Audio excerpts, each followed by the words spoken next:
மீனாட்சி மதுரையிலிருந்து சேலத்தில் உள்ள அவளுடைய தாய் வீட்டுக்கு காரில் கிளம்புகிறாள். அவள் மட்டும் தனியாகச் செல்கிறாள். அவளுடன் அவளுடைய கார் டிரைவர் ரமேஷ் இருக்கிறான். வழியில் திண்டுக்கல் என்ற ஊரில் அவளுடைய ஒரு தோழி இருந்தாள். மீனாட்சி ரமேஷிடம், ரமேஷ் முதலில் திண்டுக்கல்லில் இறங்கி என் தோழியை பார்த்துவிட்டு போகலாம் என்கிறாள். ரமேஷ், சரி மேடம், நீங்கள் சொன்னது போலவே செய்கிறேன் என்கிறான். திண்டுக்கல்லில் இருந்து புறப்படுவதற்கு இரவு ஆகிவிடுகிறது. அதனால் ஒரு ஹோட்டலில் தங்க முடிவு செய்கிறாள்.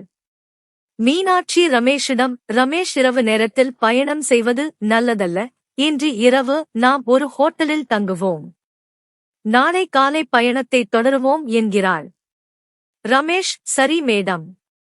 உங்களுக்கு எது சரி என்று தோன்றுகிறதோ அதன்படி செய்யலாம் என்றான். மீனாட்சி ஒரு ஆடம்பரமான ஹோட்டலில் ஒரு அறையை முன்பதிவு செய்கிறாள். அங்கு சென்றவுடன் ரமேஷ் தன்னுடைய முதலாளியின் பையை எடுத்துக்கொண்டு அவளுடன் அறைக்குள் செல்கிறான். பையை வைத்துவிட்டு அவன் அங்கிருந்து செல்லத் தயாராகிறான். அப்போது மீனாட்சி அவனை, ரமேஷ், எங்கே போகிறாய் என்று கேட்கிறாள். அவன், மேடம், நான் கீழே காரில் இருக்கிறேன். உங்களுக்கு ஏதாவது தேவைப்பட்டால் என்னை அழையுங்கள் என்கிறான். அவள், சரி, இரு, உட்கார் என்று சொல்கிறாள். ரமேஷும் அங்கேயே உட்கார்ந்து விடுகிறான். மீனாட்சி அவனிடம், இங்கேயே இந்த அறையிலேயே சாப்பிட்டுவிட்டு போ என்கிறாள். ரமேஷ் சரி என்கிறான். மீனாட்சி முதலில் மதுவை ஆர்டர் செய்கிறாள். மது வந்ததும் 2 கிளாஸில் ஊற்றி ஒன்றை ரமேஷிடம் கொடுக்கிறாள். அவன் அதை வாங்கத் தயங்குகிறான். ஆனால் மீனாட்சி வற்புறுத்திச் சொன்னதால் ரமேஷும் அவளைப் போலவே மது அருந்தத் தொடங்குகிறான். மெதுவாக பேசத் தொடங்குகிறார்கள். லேசாக போதை வந்ததும் மீனாட்சி சோகமாக, ரமேஷ், உன்னிடம் ஒரு விஷயம் கேட்கட்டுமா என்று கேட்கிறாள். ரமேஷ், சரி மேடம், கேளுங்கள் என்கிறான். ஒருவர் எளிதாக இருப்பதற்கு ஒரு வழி சொல்லுங்கள். அவருக்கு எந்த வழியும் இருக்கக்கூடாது. எளிதாக இறக்க வேண்டும் என்கிறாள். ரமேஷ் அதிர்ச்சி அடைந்து, மேடம், ஏன் இப்படிச் சொல்கிறீர்கள், ஏன் இப்படிக் கேட்கிறீர்கள் என்கிறான். மீனாட்சிக்கு கண் கலங்கி, ரமேஷ், எனக்கு இனி வாழும் ஆசை இல்லை. நான் சாக விரும்புகிறேன் என்கிறாள். ரமேஷ், மேடம், ஏன் இப்படிச் சொல்கிறீர்கள் என்று கேட்கிறான். அதற்கு அவள், ரமேஷ், எனக்கு திருமணமாகி 4 வருடங்கள் ஆகிறது. ஆனால் எனக்கு இன்னும் குழந்தை இல்லை. என்னால் இன்னும் தாயாக முடியவில்லை. அக்கம் பக்கத்தினர், என் மாமனார் மாமியார் இவர்களின் பேச்சைக் கேட்டு நான் கலைந்து விட்டேன். எனக்கு வாழும் ஆசை போய்விட்டது. என் கணவருக்கோ இது பற்றி எந்த கவலையும் இல்லை. நான் அவரிடம் பலமுறை சொல்லிவிட்டேன். எனக்கு எந்த குறையும் இல்லை என்று மருத்துவர்களும் சொல்லிவிட்டார்கள். ஆனால் அவரோ குறை தன்னிடம்தான் இருக்கிறது என்பதை ஒத்துக்கொள்ள மறுக்கிறார். சிகிச்சை எடுத்துக்கொள்ளவும் மறுக்கிறார். எல்லா குற்றச்சாட்டுகளையும் நான் தான் சுமக்க வேண்டியிருக்கிறது. என் வாழ்க்கை நரகமாகிவிட்டது. அதனால் நான் வாழ விரும்பவில்லை என்கிறாள். இதைக் கேட்ட ரமேஷ் மீனாட்சியிடம், மேடம், எனக்கு தெரியும், உங்களில் எந்த குறையும் இல்லை. உங்கள் திருமணம் நடப்பதற்கு முன்பிருந்தே நான் ஐயாவின் கார் டிரைவராக இருக்கிறேன். குறை அவரிடம்தான் இருக்கிறது என்று எனக்கு தெரியும் என்கிறான். ரமேஷ் இப்படிச் சொன்னதும் மீனாட்சியின் கண்கள் கலங்குகின்றன. அவள் தன் இருக்கையில் இருந்து எழுந்து ரமேஷின் அருகில் சென்று அமர்ந்து அவன் கையை பிடித்துக் கொள்கிறாள். ரமேஷ், மேடம், ஏன் இப்படிச் செய்கிறாய் என்று புரியாமல் திகைக்கிறான். மீனாட்சி, ரமேஷ், நீ மட்டும்தான் என் வலியை புரிந்து கொள்கிறாய். மற்றவர்கள் எல்லாம் என் மீது பழியை போடுகிறார்கள். நீ மட்டும்தான் என் சூழ்நிலையை புரிந்து கொள்கிறாய் என்கிறாள். மேடம், பொறுமையாக இருங்கள். எல்லாம் ஒரு நாள் சரியாகிவிடும் என்கிறான் ரமேஷ். மீனாட்சி அவன் கையை அழுத்தி, ரமேஷ், நீ மட்டும்தான் எனக்கு உதவ முடியும் என்கிறாள். மேடம், சொல்லுங்கள், நான் என்ன உதவி செய்ய வேண்டும் என்று ரமேஷ் கேட்கிறான். மீனாட்சி, ரமேஷ், நீ என்னை தாயாக்க முடியாதா என்று கேட்கிறாள். மேடம், என்ன சொல்கிறீர்கள், எனக்கு புரியவில்லை என்று ரமேஷ் புலம்புகிறான். மீனாட்சி, ரமேஷ், நீ எனக்கு குழந்தை பேரின் சந்தோஷத்தை கொடுக்க முடியாதா? என் கணவருக்கு அதற்கு தகுதியோ திறமையோ இல்லை. நான் வேறு யாரிடம் செல்வேன்? உன்னிடம் மட்டும்தான் நான் என் மனதில் இருப்பதைச் சொல்ல முடியும். நீ மட்டும்தான் என் வலியை புரிந்து கொள்கிறாய். அதனால் நீயே எனக்கு குழந்தை பேரின் சந்தோஷத்தை கொடுக்கலாமே என்கிறாள். மீனாட்சி என்ன சொல்ல வருகிறாள் என்று ரமேஷுக்கு புரிந்தது. அப்போது ரமேஷும் மீனாட்சியும் போதையில் இருந்தனர். ரமேஷ் எதுவும் பேசவில்லை. மீனாட்சி தன்னுடைய எல்லையை மீறி ரமேஷிடம் நெருங்கி அவன் மீது ஆதிக்கம் செலுத்தத் தொடங்கினாள். ஒரு இளைஞன் எத்தனை நேரம் தன்னை கட்டுப்படுத்திக் கொள்ள முடியும்? அதன் பிறகு அந்த அறையில் வெட்கம், நாணம், மரியாதை போன்ற திரைசீலைகள் விலகிவிட்டன. அந்த ஹோட்டல் படுக்கையில் மீனாட்சி முதன்முறையாக தன் திரைவருடன் ஆசையை நிறைவேற்றிக் கொள்கிறாள். இந்த தொடக்கம் இரவு முழுவதும் தொடர்கிறது. இருவரும் விட்டுவிட்டு ஒருவருக்கொருவர் தேவைகளை நிறைவேற்றிக் கொள்கிறார்கள். அடுத்த நாள் காலை ரமேஷ் திரைவராக இல்லை. மீனாட்சியும் அவனுடைய முதலாளி இல்லை. இப்போது அவர்களுக்கு இடையே ஒரு புதிய உறவு ஏற்பட்டிருந்தது. இருவரும் காலை குளித்துவிட்டு சேலத்தில் இருந்து தங்கள் பயணத்தை தொடங்குகின்றனர். வழியில் மீனாட்சி ரமேஷிடம், ரமேஷ், நேற்றிரவு நமக்கு எல்லாமும் நடந்துவிட்டது. ஆனால் ஒரே ஒரு முறை உறவு கொள்வதனால் மட்டும் நான் தாயாகிவிட மாட்டேன். எனக்கு குழந்தை பிறக்கும் வரை நாம் இருவரும் இதைத் தொடர வேண்டும் என்கிறாள். ரமேஷ், மேடம், அது சரிதான், ஆனால் மதுரையில் இது எப்படி சாத்தியமாகும்? உங்கள் வீட்டில் மாமனார் இருப்பார். நான் ஐயாவுடன் இருப்பேன். இதை நாம் எப்படி செய்ய முடியும் என்று கேட்கிறான். மீனாட்சி, அதை குறித்து நீ கவலைப்படாதே, அதை நான் பார்த்துக் கொள்கிறேன் என்கிறாள். மீனாட்சியை அவள் தாய் வீட்டிற்கு அழைத்துச் செல்கிறாள். 2 நாட்கள் அங்கு தங்கிய பிறகு ரமேஷுடன் அவள் மதுரைக்கு திரும்பிச் செல்கிறாள். ஆனால் இங்கிருந்துதான் கதை ஆரம்பமாகிறது. மீனாட்சி வேறு எதையோ நினைத்து இந்த விளையாட்டை ஆரம்பித்தாள். ஆனால் இந்த விளையாட்டு இத்துடன் நின்றுவிடாது. இந்த விளையாட்டிலும் கதையிலும் மீனாட்சி நினைத்துக்கூட பார்க்காத பல திருப்பங்கள் வருகின்றன. இந்த கதையில் மேலும் என்ன நடக்கிறது என்பதை தெரிந்து கொள்வோம். சேலத்தைச் சேர்ந்த மீனாட்சி தன் குடும்பத்தில் ஒரே மகள். அவளுக்கு 2 அண்ணன்கள் இருந்தனர். அவர்கள் இருவருக்கும் திருமணமாகிவிட்டது. இருவரும் சிறிய வேலைகளைச் செய்து வந்தனர். மீனாட்சி வளர்ந்தபோது அவளுடைய அழகு அதிகரித்தது. அவள் மிகவும் அழகாக இருந்தாள். வளர்ந்த பிறகு அவளைச் சுற்றி ஆண்கள் வரத் தொடங்கினர். ஆனால் மீனாட்சி யாரையும் நெருங்க விடவில்லை. மகள் வளர்ந்ததும் மீனாட்சியின் தந்தைக்கு அவளுக்கு திருமணம் செய்து வைக்க வேண்டும் என்ற கவலை வந்தது. அவர் ஒரு நல்ல மாப்பிள்ளையை தேடத் தொடங்கினார். அப்போது தெரிந்தவர்கள் மூலம் ராஜேஷ்குமார் என்பவருடைய வரன் வருகிறது. ராஜேஷ்குமார் மதுரையில் ஒரு மருத்துவர். அவருக்கு சொந்தமாக ஒரு தனியார் மருத்துவமனை இருந்தது. நல்ல வருமானம் இருந்தது. சொந்த வீடு, பங்களா, கார் என்று வசதியான குடும்பம். எந்த குறைபாடும் இல்லாத குடும்பம். அந்த வரன் வந்ததும் மீனாட்சியின் தந்தை, அவர்கள் பெரிய இடத்தைச் சேர்ந்தவர்கள், நாங்கள் ஏழைகள், அவர்கள் இந்த உறவை ஏற்றுக்கொள்வார்களா என்று கேட்கிறார். அதற்கு அந்த தரகர் ஒருமுறை பேசிப் பார்ப்பதில் என்ன தவறு இருக்கிறது என்கிறார். ராஜேஷ்குமாரும் தன் குடும்பத்துடன் சேலம் வந்து மீனாட்சியை பார்க்கிறார்.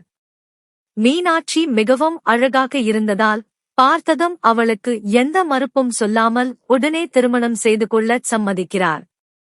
திருமணமும் முடிந்தது. மீனாட்சி ராஜேஷ்குமாரின் வீட்டுக்கு வந்து வாழத் தொடங்குகிறாள். புதிதாக வந்த மருமகளான மீனாட்சிக்கு அன்பும் ஆதரவும் அதிகமாக கிடைக்கிறது. அவளுடைய மாமனார், மாமியார், ராஜேஷ்குமார் என அனைவரும் அவளை கண்ணம் கருத்துமாக பார்த்துக் கொள்கின்றனர். அவள் தன் வீட்டை விட்டு புதிய வீட்டிற்கு வந்தது போல் அவளுக்கு தோன்றவில்லை.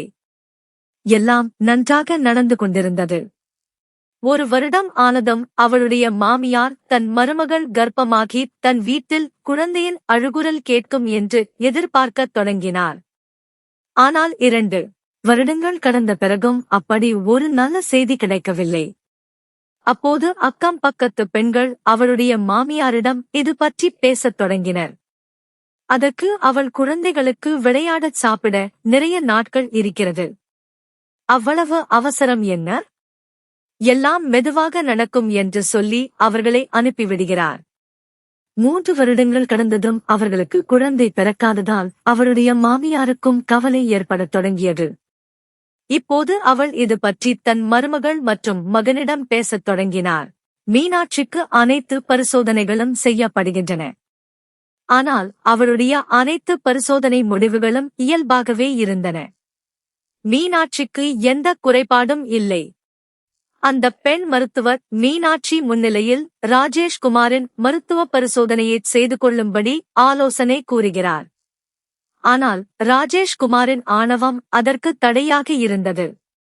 தனக்கு எந்த குறைபாடும் இல்லை என்று அவர் நம்பியதால் மீனாட்சி பலமுறை கேட்டும் அவர் பரிசோதனை செய்து கொள்ள மறுத்துவிட்டார். மீனாட்சிக்கு குழந்தை இல்லாததால் நாட்கள் செல்லச் செல்ல அவளுக்கு கண்டனங்களும் ஏளனங்களும் கிடைக்க ஆரம்பித்தன. பழமைவாத எண்ணம் கொண்ட பெண்கள் காலையில் மீனாட்சியின் முகத்தை பார்த்தவுடன் காலையிலேயே இந்த மலடியின் முகத்தை பார்க்க வேண்டியதாகிவிட்டது என்று ஏளனம் செய்தனர். மாமியார் கூட அவளை திட்டத் தொடங்கினாள். இப்படி அதிக அவமானங்களையும் நிந்தனைகளையும் சந்தித்ததால் மீனாட்சிக்கு வாழும் ஆசையே போய்விட்டது. அவள் இறந்துவிட விரும்பினாள். அப்போதுதான் அவள் மனதில் ஒரு யோசனை தோன்றியது. என்னிடம் குறையில்லை, ராஜேஷிடம்தான் குறை இருக்கிறது.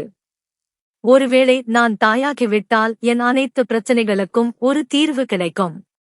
அதனால் யாருக்கும் தெரியாமல் நான் தாயாவதற்கு ஏதேனும் ஒரு வழியை கண்டுபிடிக்க வேண்டும் என்று யோசித்தாள். வேறு ஒரு ஆணின் உதவியை நாட வேண்டும் என்று அவள் நினைத்தபோது அவளுக்கு முதலில் ரமேஷின் நினைவுதான் வந்தது. ஏனென்றால் ரமேஷ் அவர்களின் வீட்டில் வேலை செய்பவர். அவனுக்கு வீட்டில் நடக்கும் அனைத்து விஷயங்களும் தெரியும். ரமேஷ் தன்னை தவறான கண்ணோட்டத்துடன் பார்க்கிறான் என்பதையும் மீனாட்சி கவனித்திருந்தாள். மீனாட்சி அவனை பார்த்தபோதெல்லாம் அவன் வெட்கப்பட்டு தலையே திருப்பிக் கொள்வான். இதிலிருந்து அவன் தன்னை எப்படி பார்க்கிறான் என்பதை மீனாட்சி புரிந்து கொண்டாள். அதனால் ரமேஷை தன் வலையில் சிக்க வைக்க முடிவு செய்தாள்.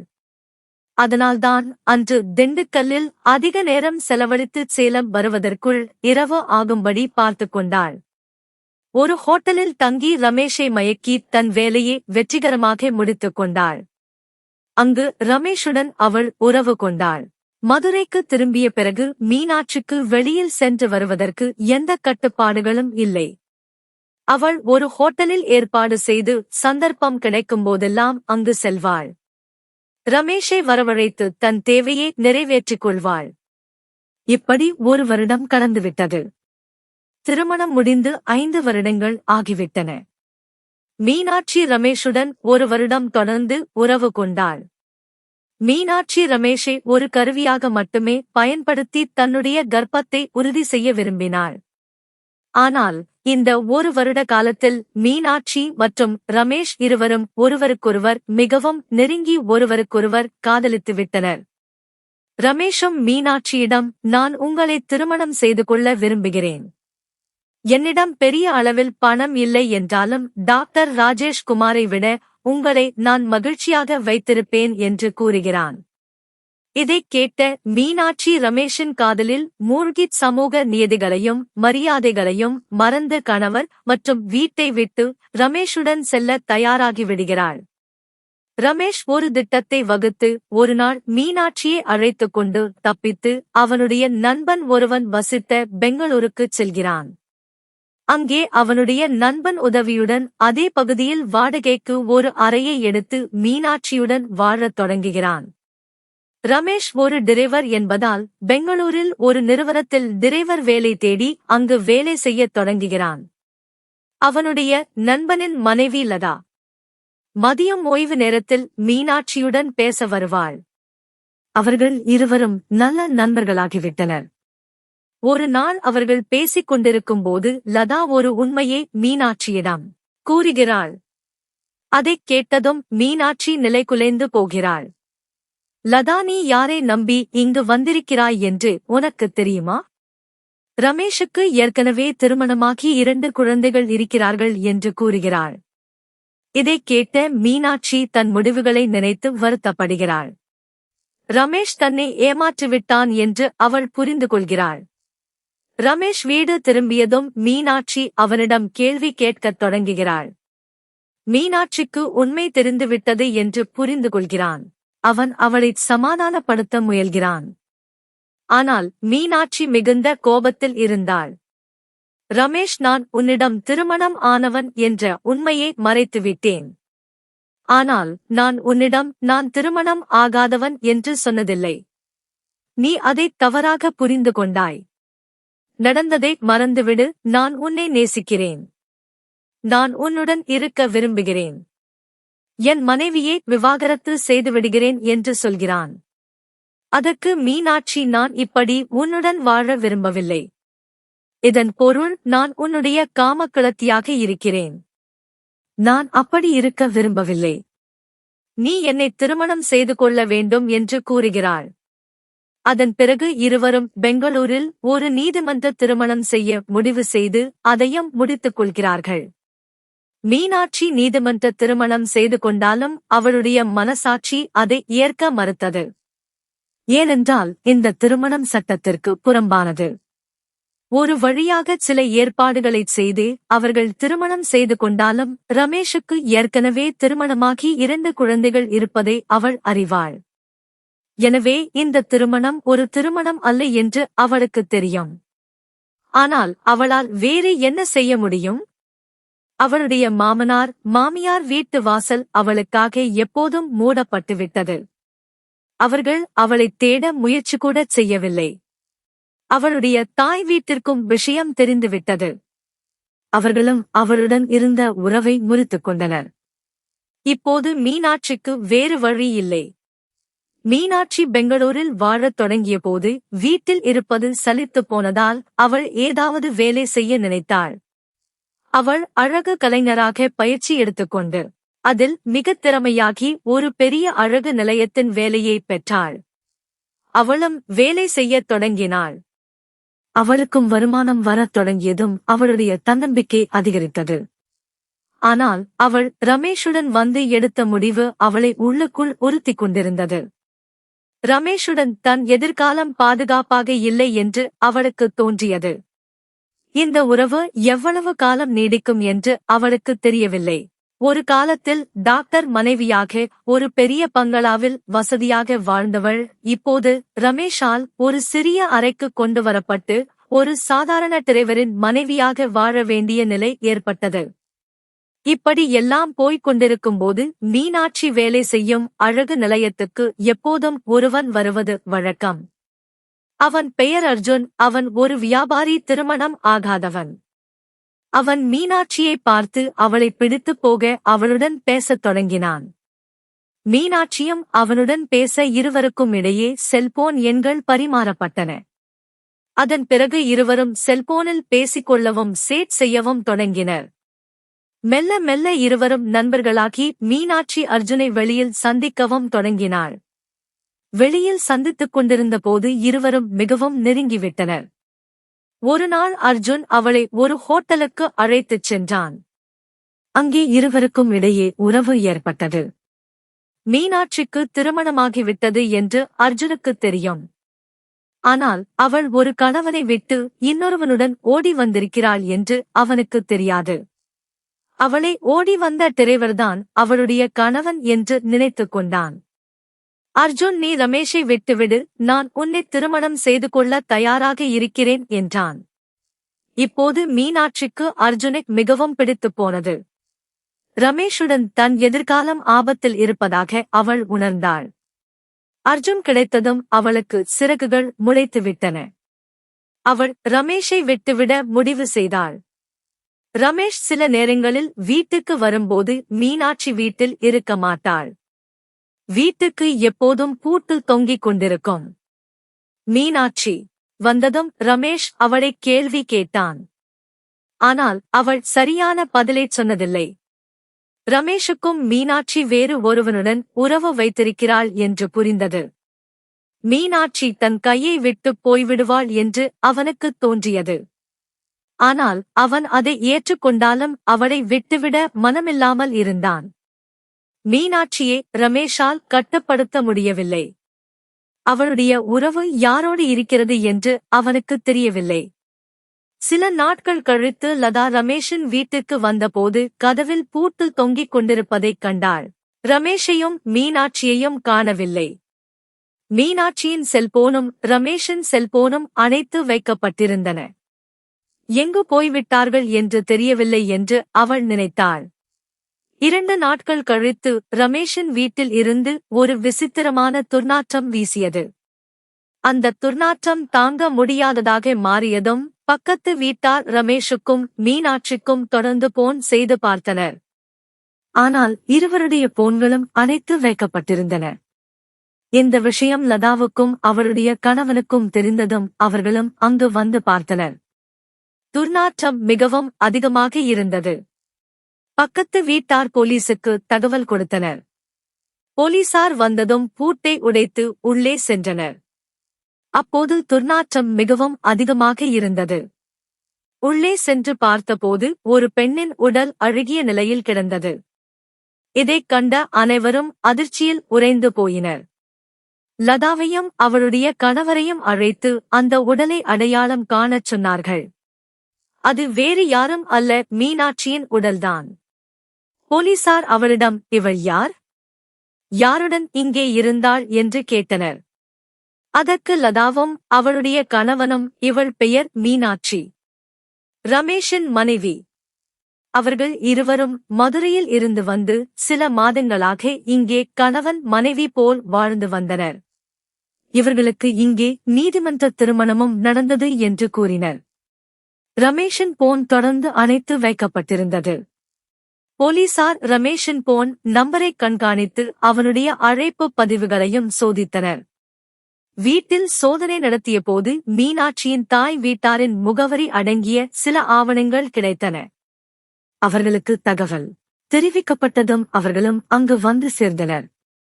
மகள் எப்படிப்பட்டவாக இருந்தாலும் அவள் இறந்துவிட்டதால் அவர்களுக்கு வருத்தம் ஏற்பட்டது. உடற்கூராய்வுக்குப் பிறகு உடல் அவளுடைய பெற்றோரிடம் ஒப்படைக்கப்பட்டது. அவர்கள் உடலை எடுத்துச் சென்று தகனம் செய்தனர். உடற்கூராய்வு அறிக்கையில் மீனாட்சி துப்பாக்கிச் சூட்டினால் இறந்ததாக தெரிய வந்தது. ரமேஷ் தலைமறைவாக இருந்தான். ஆனால் எவ்வளவு காலம் அவன் தலைமறைவாக இருக்க முடியும்? போலீசார் மதுரையில் உள்ள அவனுடைய முகவரியை கண்டுபிடித்து அங்கு சென்று பார்த்தபோது அவனும் அங்கிருந்து தப்பித்து விட்டான். போலீசார் அவனை கண்டுபிடிக்க ரகசிய போலீசாரை நியமித்தனர். ஒரு விடுதியில் ரமேஷ் மறைந்திருப்பதாக ரகசிய போலீசார் போலீசுக்கு தகவல் தெரிவித்தனர். போலீசார் உடனடியாக விரைந்து சென்று ரமேஷை கைது செய்து பெங்களூர் காவல் நிலையத்திற்கு அழைத்து வந்தனர். அங்கு அவனிடம் தீவிர விசாரணை நடத்தியபோது அவன் உடைந்து போய் மீனாட்சியை தான் கொலை செய்ததை ஒப்புக்கொண்டான். ஆனால் அவளை கொல்ல விரும்பவில்லை என்றும் அது ஒரு விபத்தாக நடந்தது என்றும் அவன் கூறினான். அவன் சொன்ன கதை இதுதான். ரமேஷுக்கு மீனாட்சி துரோகம் செய்வதாகவும் வேறு ஒருவனுடன் உறவு வைத்திருப்பதாகவும் தெரிய வந்தபோது மீனாட்சி இனி ரமேஷுடன் அதிக காலம் இருக்க மாட்டாள் என்று ரமேஷுக்கு தெரிந்துவிட்டது. ஆனால் அவன் மீனாட்சியை மிகவும் நேசித்ததால் அவளை இழக்க விரும்பவில்லை. இந்த விஷயத்தை அவன் ஒரு நண்பனிடம் சொன்னபோது அந்த நண்பன் அவளை மிரட்டுவதற்காக ஒரு நாட்டு துப்பாக்கியை கொடுத்தான். இருவரும் நிறைய மது அருந்தினார்கள். பிறகு ரமேஷ் நாட்டு துப்பாக்கியுடன் வீட்டுக்கு வந்தபோது மீனாட்சி வீட்டில்தான் இருந்தாள். மீண்டும் அவர்களுக்குள் சண்டை ஏற்பட்டது. ரமேஷ் அதே கேள்விகளைக் கேட்டான். ஆனால் மீனாட்சி பதிலளிக்க மறுத்தாள்.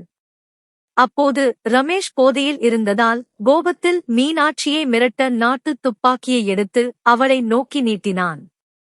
ஆனால் மீனாட்சி பயப்படவில்லை. இதனால் கோபமடைந்த ரமேஷ் போதையில் துப்பாக்கியை அழுத்திவிட்டான். துப்பாக்கியில் இருந்து வெளிவந்த குண்டு மீனாட்சியின் மார்பில் பாய்ந்து அவள் அங்கேயே உயிரிழந்தாள். அவள் இறந்த பிறகுதான் ரமேஷ் தான் எவ்வளவு பெரிய தவறு செய்துவிட்டேன் என்பதை உணர்ந்தான். ஆனால் என்ன செய்வது? உடனடியாக வீட்டிற்கு பூட்டு போட்டு அவளுடைய செல்போனை எடுத்து அணைத்துவிட்டு அங்கிருந்து தப்பித்துச் சென்றான். ஆனால் போலீசாரிடம் இருந்து எவ்வளவு காலம் தப்பித்து ஓட முடியும்? எவ்வளவு பெரிய குற்றவாளியாக இருந்தாலும் ஒரு நாள் போலீசாரிடம் மாட்டிக்கொள்வான். அதேபோல ரமேஷும் மாட்டிக்கொண்டான். மீனாட்சியைச் சுட்டுக் கொன்ற ரமேஷ் மற்றும் அவனுக்கு துப்பாக்கி கொடுத்த நண்பன் ஆகிய இருவர் மீதும் வழக்கு பதிவு செய்யப்பட்டு நீதிமன்றத்தில் ஆஜர்படுத்தப்பட்டனர். அங்கிருந்து அவர்கள் சிறைக்கு அனுப்பப்பட்டனர். ஒரு குழந்தையைப் பெறுவதற்காக ஒரு பெண் தன் வாழ்க்கையில் எவ்வளவு தூரம் சென்றிருக்கிறாள் என்பதை இந்த கதை காட்டுகிறது. அவள் முதலில் எடுத்த தவறான முடிவை மறந்து வேறு ஒரு பாதையில் சென்றுவிட்டாள். இங்கு நம் சமூகத்தின் தவறும் இருக்கிறது. ஒரு பெண் தாயாகவில்லை என்பதற்காக அவள் இவ்வளவு துன்புறுத்தப்படுகிறாள், சித்திரவதை செய்யப்படுகிறாள். குறைபாடு ஆண்களிடமும் இருக்கலாம் என்று யாரும் பார்ப்பதில்லை. ஆனால் குறை பெண்களிடம் மட்டும்தான் என்று குற்றம் சாட்டுகிறது. இதன் காரணமாக பல பெண்கள் இது போன்ற தவறான முடிவுகளை எடுத்து பெரிய தண்டனையை அனுபவிக்க நேரிடுகிறது.